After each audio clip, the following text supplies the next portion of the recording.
Israel, good afternoon. Good afternoon, Mordechai. How are you? Seeing you makes everything much better. Oh, I was going to say the same thing. You took the words out of my mouth. So, where are you right now? In my workroom at home. Let me just have the thing higher a little bit. Okay, make the adjustment you need. Yeah, I think this is better. And this will be even better.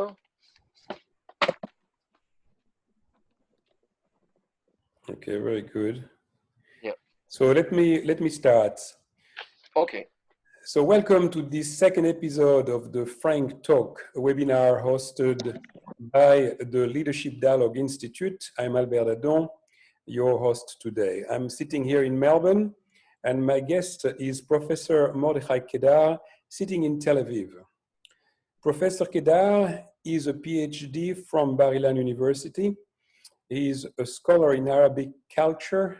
He's obviously in the Department of Arabic Studies at Bar-Ilan. He's also an associated researcher at the Begin Sadat Institute, specializing in foreign affairs policies. In his former life, Moti Kedar was a lieutenant colonel in the IDF military intelligence. I've known you now for nearly 20 years, and I've always admired the work that you've done. I was reading recently an article that you wrote about Turkey and how Turkey seems to be the motor behind the new civil war in Libya, in Syria, and that they're even trying to reignite the civil war in Egypt. But before we get to that, I'd like to clear the big elephant that would be in the room for many people, and that's the fact that you were involved in a controversy recently as October 2019. And what happened then was that you were filmed on a stage when there was a public rally where you were supporting Bibi Netanyahu, which is totally your prerogative. And you made some comments, namely that Yigal Amir, the assassin of Yitzhak Rabin, was actually not the assassin of Yitzhak Rabin. And that, of course, created a huge controversy in Israel and abroad, because I found out from here. And knowing that Yigal Amir was caught in camera or killing Rabin, that he has actually admitted that he killed Rabin, that he is in jail, where I hope he's going to be rotting in jail for the rest of his life. But you came up with this statement, and knowing your character and being a friend, of course, I have to give you the complete benefit of the doubt, no matter who says what, because knowing you and knowing your integrity, you wouldn't be making assertions without having some foundations. So I just want to hear what you've got to say on this. And then I don't want to spend the whole our whole session. It would be a waste of session, but I think that you should clarify your position on this subject. Well, just to make things exact, what I said from that stage is that there is a possibility.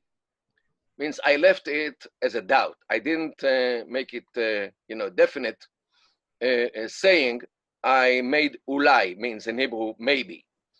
And here I actually touched a thing with the Rabin assassination or Rabin's death, which is in Israel for more than 20 years. It happened in 1995.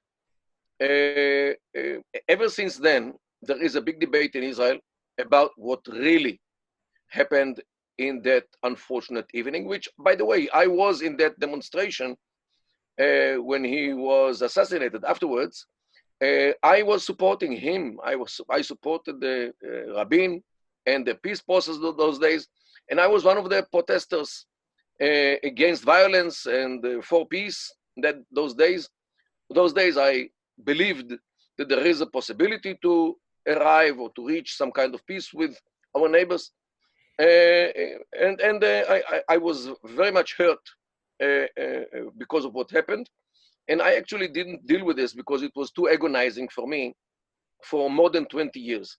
However, recently, I might say I got cured from the agony, and I started to look into all these problems with the official version. And unfortunately, I found that there are too many testimonies, too many documents, too many findings, which do not go along with the official version. And according to the Israeli law system, if there is a defendant who admits to commit the crime, there is no real investigation because he admits. What do you need to go into this matter? You just do something very superficial, and that's it. However, even Rabin's daughter, Dalia Rabin, said 4 years after the death of her father that she doesn't believe the official version, and this was published in the press in 1999. So if she, the daughter of Rabin, doesn't believe the story, so a man in the street should believe. If the daughter of Rabin doesn't believe, and it was published already. Another guy, another very important person here in Israel, the Supreme Judge Shamgar, who passed away a few months ago, he actually had an investigation committee. He headed an investigation committee to investigate the failures of the security on that evening. Not the whole thing, only the failures of the security. And a good part of his findings are until this very day in top secret files. Why top secret? What is there to hide? And he even said to the camera one day that when it comes to Rabin's assassination, there are things which will never be revealed. This is what Judge Shamgar, Supreme Judge, said. So, Albert, when I see something, when people try to hide some things by labeling them as top secret, and even a judge, Supreme Judge, says that there are things which will never be revealed, I think that the normal man in the street starts to doubt. Look, I don't doubt that Amir was there. I don't doubt that he wanted to assassinate Rabin. I don't doubt he was an evil man. He was in my university in Bar-Ilan those days. And he was well known as a provocateur. He was well known as somebody who would do anything in order to stop the Oslo agreements. And there were many complaints about him. And maybe, here are the doubts. Maybe he was used by somebody or some I don't know what, only because he was there and wanted to do it. But there is no doubt that he actually fired on the back of Rabin. There is there's no doubt that somebody there shouted blank blank as well, and many people heard it. So what was this, blank or real bullets? Albert, believe me, the postmortem would have established. The postmortem would have established whether or not there has been bullets that reached the back of the prime minister. Right, you're right. And the postmortem had all kinds of weird things. First of all, it was in the hospital, not in the place which is designed to do postmortem. Secondly, there was only one doctor, and usually you use two. Thirdly, there is an information which the doctor who performed the postmortem had to sign a non-disclosure commitment. Why? What is there to hide? Albert, believe me, there are books which were written about this, including some facts which were revealed with the time, which raise very, very problematic questions. And I didn't investigate the whole thing. The only thing which I wanted to do is to draw the attention of the people to the doubts and to the all kinds of things which do not go along with the official version. What was the motivation in raising this in a rally for Bibi Netanyahu? Oh, that day, when I was saying it, it was the 29th of October. Those days, we were fighting the attempt of the judicial system here to hide all kinds of things from us, the public. And don't forget, we had then between the second and the third elections. And whatever is not revealed to the public is very dangerous, because we, the public, want to know before we go to vote again. Who was attempting that? Was that the Attorney General? Well, you now talk about what happened in Israel through the last 25 years, since 1995. I'm asking about your motivation to actually, to actually question that just on the Bibi Netanyahu rally in October. Right. Lastly, right. Elections, yeah. Right. And the 29th of October, another thing happened, which is very problematic here in Israel, is what happened in 1956. On that day, exact day, in October 29th of 1956, the Sinai operation started. And unfortunately, a group of Mishmar HaGvul, of the border guard, committed a dreadful massacre in one of the Arab villages in Kfar Kasem. It is well known until today that Tevach Kfar Kasem means the massacre of Kfar Kasem. For 2 weeks, the Ben-Gurion government tried to hide it, to conceal the fact that it happened. So what I was saying in that demonstration, and it is on record, that the attempts to hide things in this country didn't start now, means in 2019. It started already in 1956, already then. It was also regarding the Rabin assassination. Things in this country, in too many cases, are being concealed by the authorities. And this is actually what I wanted to draw the attention. And now we can see it very well. These days, when we are talking now, the prosecution tries to hide a phone conversation which was recorded between Mandelblit, the judicial advisor to the government, when he was still in the army, with the chief of staff, trying to convert some judgments or some decisions of an investigation committee. Means that, and this conversation should be revealed, especially today, when we speak now, because now we are in the question whether this man is qualified to be the Attorney General, as he already put himself, in addition to his position as the advisor to the legal advisor to the government, which is a very, very powerful position here in Israel, unprecedented anywhere in the world. And actually, this, what happened is actually what we are pointing to, that this country, Israel, today is governed by the Supreme Court, by the judicial system. The Supreme Court in the head, the body is more or less the prosecution, and the tentacles of this creature are the judicial advisors, who are everywhere in the government, and they actually control the country. I'm not sure whether I understand what you're saying here, because the prosecutor, surely it's the Attorney General's office, isn't it? Yes, but he cannot be removed. Nobody can challenge him. But that's not the court that is the prosecutor. He is a clerk.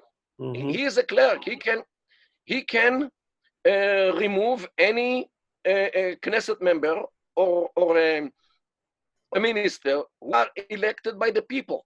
means the clerks today here in Israel are much more powerful than we, the people. And this is the very problematic from the constitutional point of view. Because today, Mordechai, let's not go too far from the main subject. I just want to ask you a couple of questions about your relationship to Yigal Amir, and then I want to move on. So first I have no relations with him. You don't know the fellow, Yigal Amir. You don't know him. I have no connection with him. No connection neither with him or his family or his attorney. Nothing. And this man is a bad. This man is an evil man. He definitely wanted to kill Rabin. He definitely was there in order to do it. I just want to clear all innuendos about you having anything to do with that guy. So you are obviously a religious Jew, but you have nothing to do in your religious affiliation with the group of Yigal Amir. Correct? If I could do it, I would go to his jail and paste the door forever. He should stay there forever. All right. And it might be the door, that room where he sits should even be his grave. So your motivation, therefore, in raising this, because you are, as I said in the beginning, you are a scholar in Arabic culture. This is Jewish culture. You might be a Jew and an Israeli, but I'm not sure you're a scholar in this culture. So what is the exact motivation of raising this subject, and what is the timing? I want to ask this again. You either answer me or you don't. I will answer. Yeah, I'm not running away from any question. Look, I served 25 years in the Israeli intelligence. My job was, if I can describe it, to find where people try to cheat me and to cheat the state of Israel. You know, conning us or deceive us. And you know, one of the ways how to make a war is by deception. War is deception. And one of my jobs was to discover where people, means our enemies, try to deceive us. And this is very, very important, because if they make face as if they are peaceful while they are preparing a war, you should know it. Okay? So this was one of my jobs. And when I feel, as a citizen, leave alone my expertise in Middle East, when I, as a citizen, smell that somebody tries to deceive me, immediately all my feelers are raising up, my ears are up, in order to try to understand who tries to sell me a story which I do not want to buy. And this is actually what pushed me I think, through my life. After all, you have to be very careful, Albert, you know, if people try to con you, you should feel it. And this is what I am as a citizen. And, you probably knew also that there would be some retribution, because the following day after your comments, you had all sorts of consequences that started befalling upon you. Like one of them was the university who suspended you of representing Bar-Ilan overseas. Has this been restored? How did you deal with all of that? Very well. First of all, at a personal cost. No, not at all. There was an attempt of some university to put me in the corner, to say, like to some kind of punishment. Although the freedom of speech in Israel is still granted, nobody can take my freedom of speech. And I was speaking, it's okay, I didn't kill anyone. But they removed everything from all these measures because too many professors and people in Bar-Ilan were siding with me. So the authorities of the university, which tried in the beginning to try to punish me for what I said, actually withdrew within few days because otherwise they would have a rebellion inside the university. And also, to be totally clear, I believe on the 31st of October, Bibi Netanyahu came out with a declaration in Israel Hayom, the newspaper in Israel, that was rebuffing all you said. Right. Well, don't forget that those days he was trying to shape a government after the second elections, which meanwhile we had the third as well. And the last thing which he needed is another problem of opening old files from 1995. So he condemned it, and he wanted to shape a government without all kinds of arguments about the far past. So And there is another reason. Where from here are you going to continue to pursue this as an an academician, or are you going to simply turn that page? No, and I announced it because investigating this file needs years which you work on this issue day and night.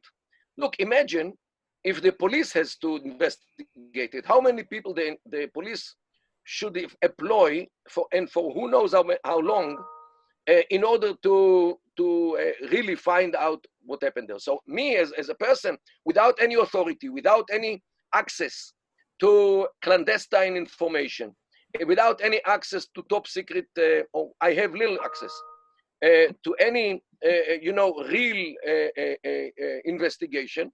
So how can I conduct such an investigation? So I actually announced that I quit the thing from this point of view, and I leave the issue to others to pursue the truth. And there are some people who dedicated many years of their lives in order to find out what happened in that unfortunate evening of November of 1995. Okay, well, thank you for all this explanation. I'm sure that our members, especially all those that have known you for so many years, you participated to all the dialogues, so they will be interested to hear what you had to say. So let's go back now to your core studies. So you're studying, obviously, the Middle East. I remember back in 2003, I came to see you at Bar-Ilan with Kevin Rudd. Kevin was then the shadow minister of foreign affairs. He went on to become the prime minister a few years later. But we came to Israel in particular to find out what was going on in the war of Iraq from the Israeli viewpoint. And what you told us was that in fact, you were engaged by the American intelligence to do some investigation about Iraq. Your conclusions were that that should not happen, and in fact, they should invade Iran instead. You recall those comments? Definitely, because those years, that's what I was saying from every possible pulpit. But unfortunately, people didn't understand what I meant. The problem was that the Bush administration of those days had a pre-assumption towards the war. It was in March 2003 that the war in Iraq, or the campaign in Iraq against Saddam, will be finished by 6 months from the beginning. Means it will take them 6 months to turn Iraq into a democracy. This was the pre-assumption of the American and the British and the French and Australian as well, and some more countries who invaded Iraq in April or the end of March of 2003. That by 6 months they will be over. And actually, I was part of a small team which had some discussions with the Americans about this.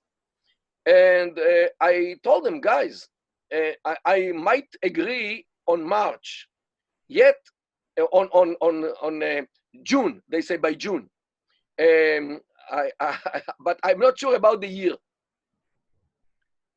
Means within 3 or 6 months, forget it. It doesn't work because you have to change the culture of the people. democracy is a culture. Democracy is not a kind of a government. The government is the result of a culture of people. Democracy means human rights, the belief in human rights, the belief in women's rights, the belief in freedoms, in freedom of speech, freedom of religion, freedom from religion, freedom of assembly, freedom of the media, freedom of gays and lesbians. All these kinds of freedoms are cultural issues before they are any political issue. The politics, which is based on this culture of freedoms, is called democracy. But first, you have to achieve the culture. You have to change the culture of the people. Unfortunately, people in Iraq do not believe in freedom of speech, they don't believe in freedom of religion, because in Islamic societies, it is very hard to accept the freedom of religion. What, can you leave Islam? Can you announce that you have left Islam?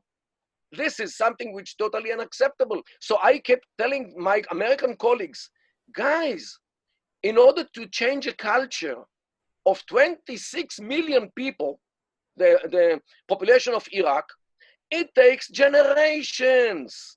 It doesn't take some months. You cannot download a new system into their brains so they can start thinking like you in America or in Europe. It doesn't work in this kind of societies. But unfortunately, they didn't want to listen because they thought like Americans or Australians or French or British, whatever. They didn't think like Iraqis or Muslims, and this is the problem. So can you walk us through the philosophy or the culture that prevails today in Iran?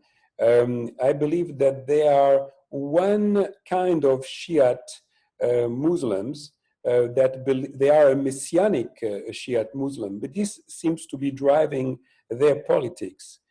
Could you explain succinctly, not for hours, we don't have hours, but I'm sure you can do a good job at it. Let me tell you something. The Iranian regime, I'm not talking about the people, I'm talking about the regime, which actually is everything in Iran. The regime believes that they are ma'asumin in Arabic or in Persian as well, means infallible. They cannot make any mistake. This is their most basic belief, that they means the leaders, the Shia. Why? Because they are people of religion, they are scholars. Ayatollah means the ayah of Allah, means the sign of Allah. How do they explain their mistakes with COVID-19? You're right.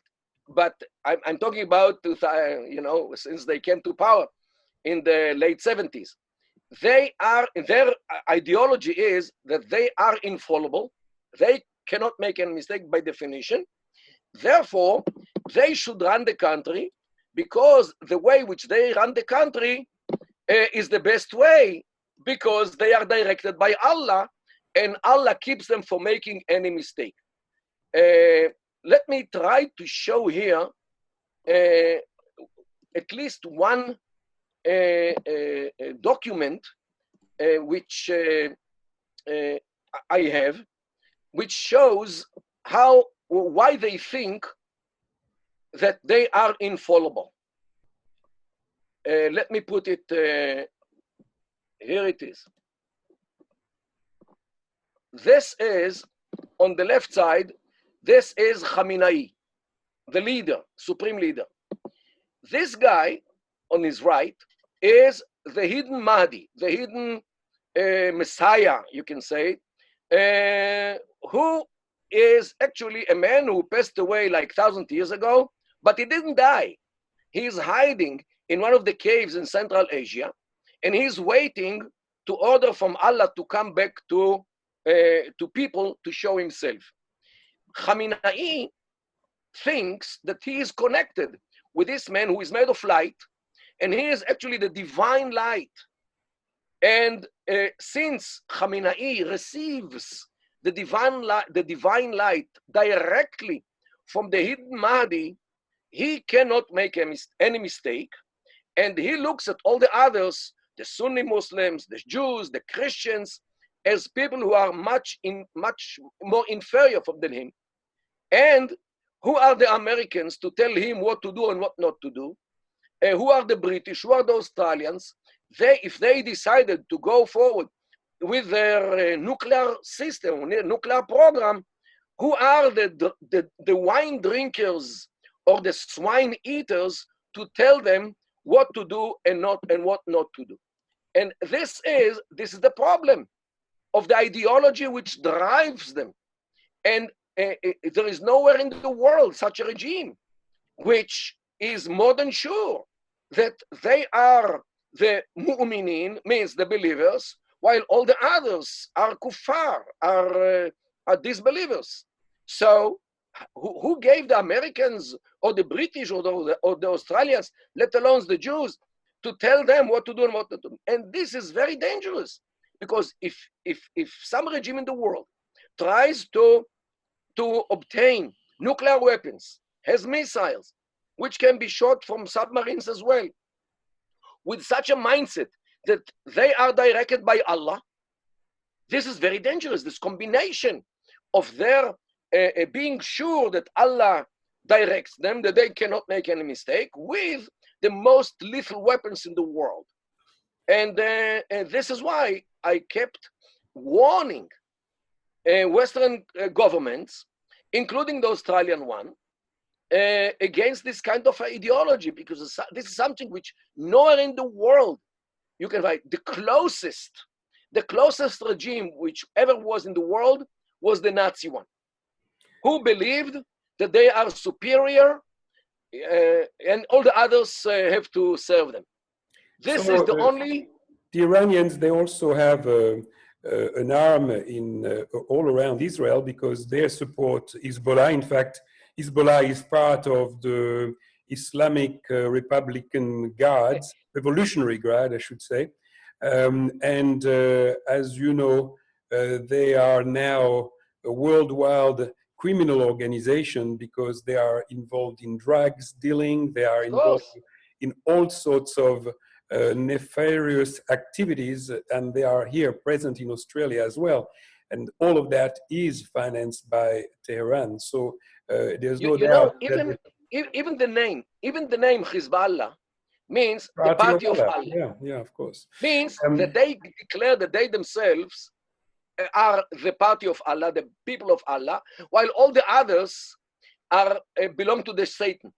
But tell me about the intersection between Iran and Turkey, because there are some intersections there, especially in Syria. There are many intersections. Some of them are cooperations, and some of them are competitions. First of all, don't forget that Turkey is Sunni Muslim, while Iran is Shi'i Muslim. And this is already what makes them, or should, at least according to the history, should put them on two sides of the barricade. Another thing is that for centuries, the Persian nation is in big competition, and I would say even enmity, with the Turkish one. And of course, they are two nations which live on the margin of the Middle East, or the Arab Middle East. Both are Islamic, and they are actually fighting each other for centuries, or competing with each other for centuries on the hegemony of this region. Yet, these days, they have common enemies, like the West, like Israel, which is the long hand of the West. So recently, you can see cooperations here and there, especially when they, at least for a while, tried together to save the Syrian regime headed by Bashar Assad. For a while, they cooperated on this as well. Meanwhile, the Turkish today are against, while Iran is pro-Assad. So it's some kind of a game. It depends where you're talking about, what you're talking about with them. Yet they have very tight commercial connections. Turkey and Iran have a very large commercial exchange. So in spite of the differences in religion and in other things, they do cooperate, just like Turkey cooperates with Israel. Although Turkey supports all the enemies of Israel, like Hamas, yet the commercial ties between Israel and Turkey are significant for both countries. So what's happening at the moment between Turkey and their support to the various civil wars in the Middle East? Well, Turkey, don't forget, is ruled already since 1992 by the Islamic factions. It started with Erbakan and continued since 2002 with Erdogan, his disciple, means the disciple of Erbakan. And actually Turkey returned to Islam after the secularism was forced on Turkey by Mustafa Kemal Atatürk since 100 years ago when he took over the country. So Turkey actually repented back to Islam and back to its hegemonic dreams. Don't forget, Turkey was once the Ottoman Empire, which controlled large parts of the Middle East, including Iraq, the land of Israel, Syria, Egypt for a while, the Hijaz, means Mecca and Medina, and parts, of course, of Europe as well. But what is the strategic geopolitical aim of Erdogan right now to support, for instance, the Libyan and the hegemony over there, and of course to try to destabilize Egypt? What's his payoff? Erdogan, no doubt, is in a constant quest for power, both on a domestic arena. This is why, human rights in Turkey today are very much in the margin. Turkey is the country with the largest number of journalists who are in jail after China. Turkey. Okay, so Turkey is very hard to be defined today as a democracy. So both on the domestic arena, he tries to gain power and he does it. And on the international, at least the regional arena, where he sends his troops into Syria and troops he sends to Libya as well, tries to also intervene in Gaza, where Hamas, his ideological brothers, are there. And don't forget, Erdogan is actually the Muslim Brotherhood arm of Turkey.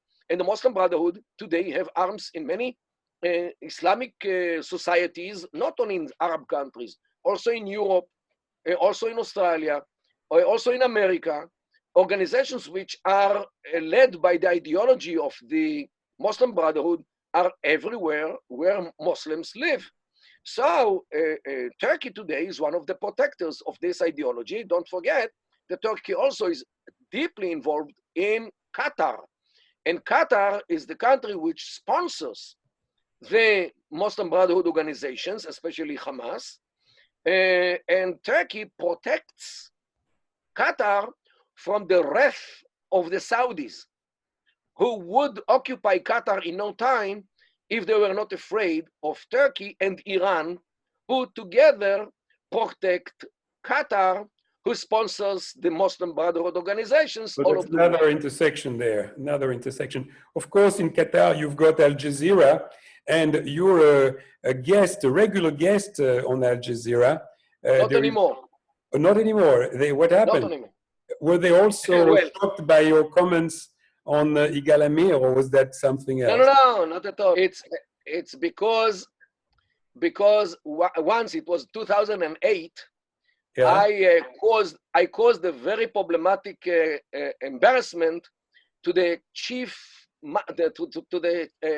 mastermind of Al Jazeera, a guy named Jamal Rayyan, who is the manager of the content of Al Jazeera, and he is the most powerful person in the whole Arab world because he holds to the heaviest stick in the Arab world, named Al Jazeera. And he was attacking me why we Israelis are building in Jerusalem. I told him that Jerusalem is our capital since 3,000 years, when his forefathers, means the forefathers of the Muslims, were still drinking wine, burying their daughters alive, and worshipping idols and idolaters. Means before Islam came to the world, we were already in the Jerusalem. So why should we Jews ask the Muslims permission to build in Jerusalem? Well, ever since then, he didn't invite me to his programs anymore. And with the time, that video, by the way, that video is online, and I invite people to search for it. What should they search, Mordechai? Mordechai Kedar, Al Jazeera. That's it. It will be enough.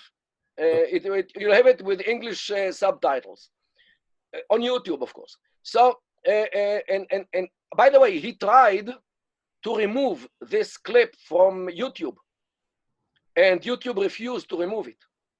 And okay, so there are things behind the scenes also about this. He spoke about this.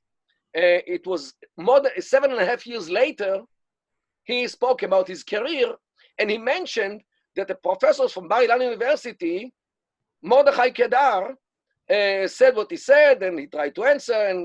And Albert, I ask you, 7.5 years, he remembers my name. He remembers line after line of what I said.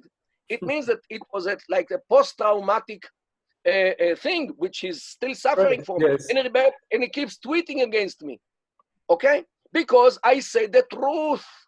I say the truth about Islam. Islam, after all, don't forget, Islam is 14 centuries old. You spoke to him very frankly. Mordechai, in 2012, you came up with an interesting idea as an alternative peace process for the Palestinians. You came up with something quite creative. Firstly, can you succinctly explain the concept? And secondly, can you tell us how far has this gone? Has it been taken seriously at all? Well, the plan, the peace plan which I shaped for the Palestinian issue, was to follow the succeeding paradigm in the Middle East rather than the failing paradigm. What do I mean? The Arab world is roughly divided to two kinds of states. One kind is the failing states. I mean, Iraq, Syria, Libya, Yemen, Sudan, Algeria.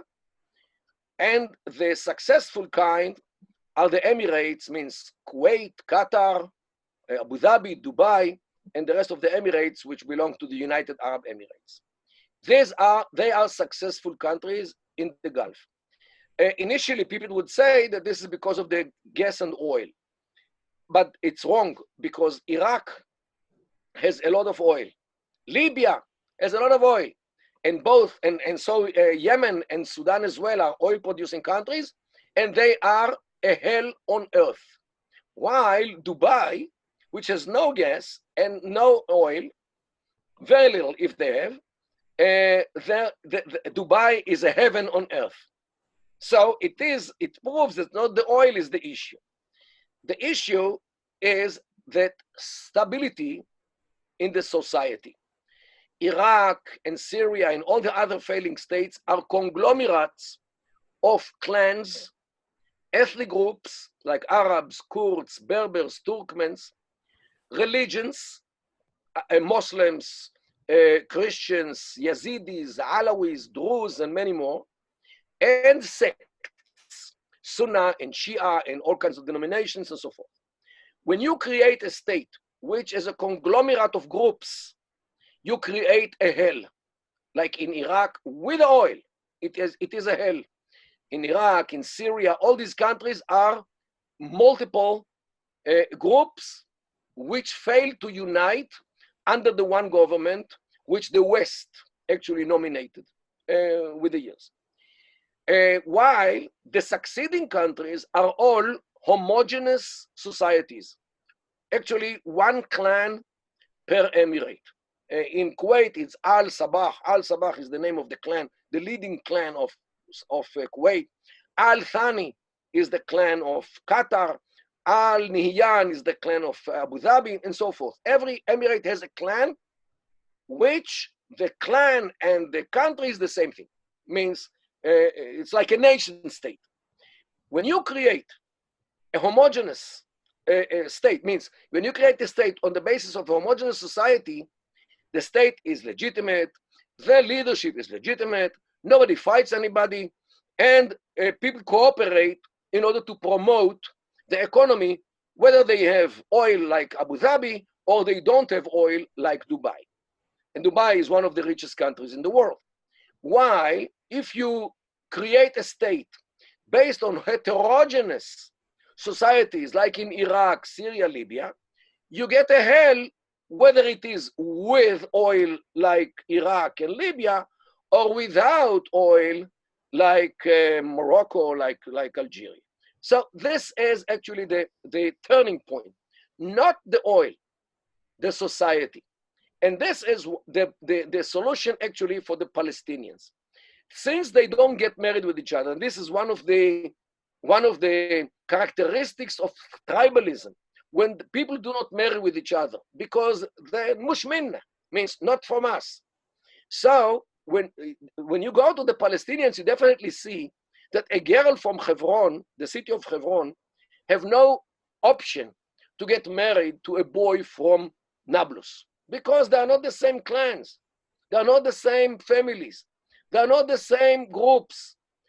This is why, if you want to really to establish something which has some kind of viability, you have to take the working paradigm, the paradigm which works in the Middle East, which is the emirate paradigm, and to create emirate, one in Hebron, and one in Nablus, and one in Ramallah, and one in Jericho, and another one in Jenin, Kalkilia, and Tulkarem, in each of them, in addition to the emirate which already exists in Gaza for almost 14 years since Hamas took over, and Hamas know very well how to correspond and how to deal with this family issue.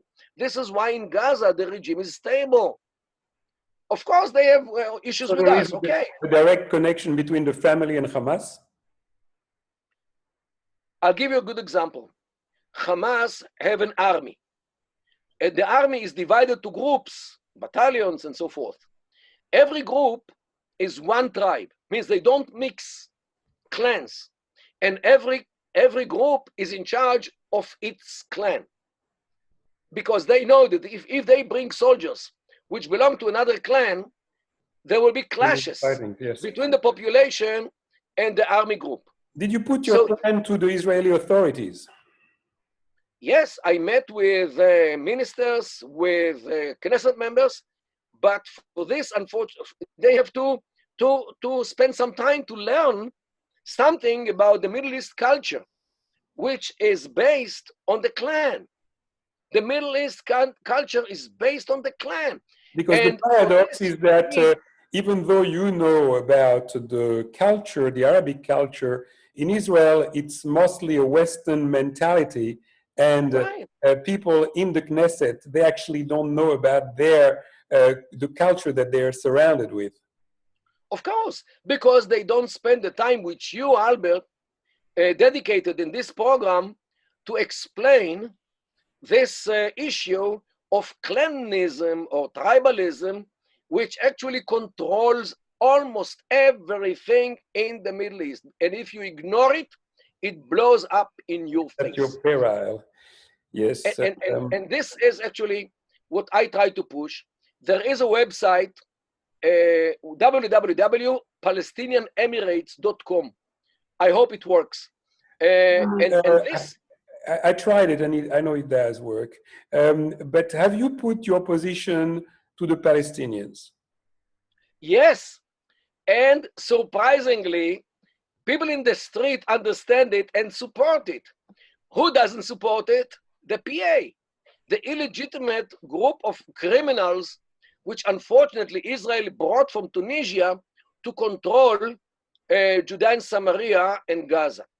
And they are totally illegitimate, just like the regime in Iraq or Syria or Libya.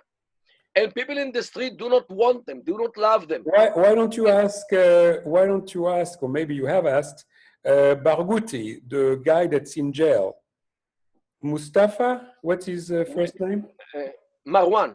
Marwan. Barghouti. Marwan. Mustafa is a guy Look, from the BDS, a look, different guy.